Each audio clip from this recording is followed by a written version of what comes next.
মুহাম্মদুর রাসূলুল্লাহ সাল্লাল্লাহু আলাইহি ওয়াসাল্লাম তিনি এই মিম্বার তৈরির আগে লাঠির উপর ভর দিয়ে উনি খুতবা দিতেন। রাসূল করিম সাল্লাল্লাহু আলাইহি ওয়াসাল্লাম মসজিদে নববীতে খুতবা দিতেন।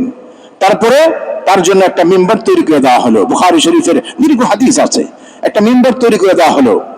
একজন কাঠমিস্ত্রি, তার মা এসে আবেদন করে, ইয়া রাসূলুল্লাহ, আমার ছেলে তো কাঠমিস্ত্রি, আমি চাই একটা মিম্বার তৈরি করে দিলে এখানে দাঁড়িয়ে বা বসে আপনি খুতবা দিবেন, এটা আপনি অনুমতি দিলে সেটা আমি তৈরি করে দিতে চাই।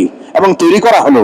যখন মিম্বরে বসলেন, যেদিন মিম্বরে খুতবা দেওয়া শুরু করলেন, ওই দিন ওই লাঠিটা, কাঠের লাঠি তিনি ব্যবহার করলেন না, পাশে রেখে দিলেন। সাহাবায়ে কেরাম মসজিদ ভর্তি। বুখারী শরীফের হাদিসের বর্ণনা, ওই কাঠের খণ্ড, ওই লাঠি, এটা কাঠের একটা টুকরা, এটা এমন ভাবে শিশুর মতো ফুফিয়ে ফুফিয়ে কান্না শুরু করে দিয়েছে। সমস্ত সাহাবায়ে কেরাম ওই কাঠের টুকরার কান্নার আওয়াজ সবাই শুনতে পেয়েছেন, বলেছেন সুবহানাল্লাহ।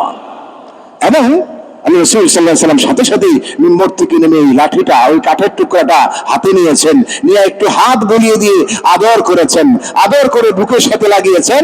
এবং আস্তে আস্তে বাচ্চারা যেরকম মা কোলে নিলে যেরকম আস্তে আস্তে কান্না থামে, ওই কাঠের টুকরাটাও আস্তে আস্তে ধীরে ধীরে তার ফুফাইতে ফুফাইতে কান্নাটা থামে গেছে। আল্লাহু আকবার। তাহলে বুঝে গেল এই কাঠের টুকরা, তার ভিতরে একটা সূক্ষ্ম প্রাণ আছে।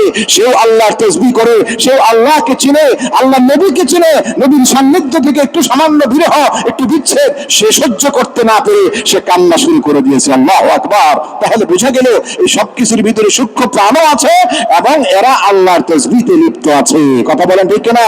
এটা আল্লাহ বলছেন। আল্লাহ বলছেন, এই যে পাখিগুলি উড়ে বেড়ায়, আলাম তারাউ ইলা তাইর, এই পাখি উড়ে বেড়াচ্ছে, ফি জাওফিস সামা, আকাশের সীমানায় পাখিগুলি, উড়ন্ত পাখিগুলি, এই পাখিগুলাও আল্লাহর তাসবিহ করছে, প্রতিটি বস্তু আল্লাহর তাসবিহ করছে।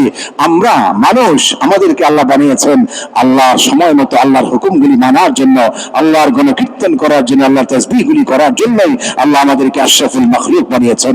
এই জন্য এই ক্ষেত্রে যদি আমরা ভুল করি, সেই দিন আল্লাহ পাক জিজ্ঞেস করবেন, সব তো দিয়েছিলাম, তোমাকে সৃষ্টির সেরা বানিয়েছিলাম, জ্ঞান বুদ্ধি বিবেক আমি মানুষকে দিয়েছিলাম, অন্য প্রাণীদেরকে দেই নাই, সব দিয়েছিলাম, সমস্ত যোগ্যতা ক্ষমতা আমি তোমাদেরকে দিয়েছিলাম, এবং এই দুনিয়ার যত নিয়ামত এগুলি ভোগ করার সুযোগ আমি তোমাদেরকে দিয়েছিলাম। আমার নিয়ামত ভোগ করেছো আর আমার নাফরমানি করেছো।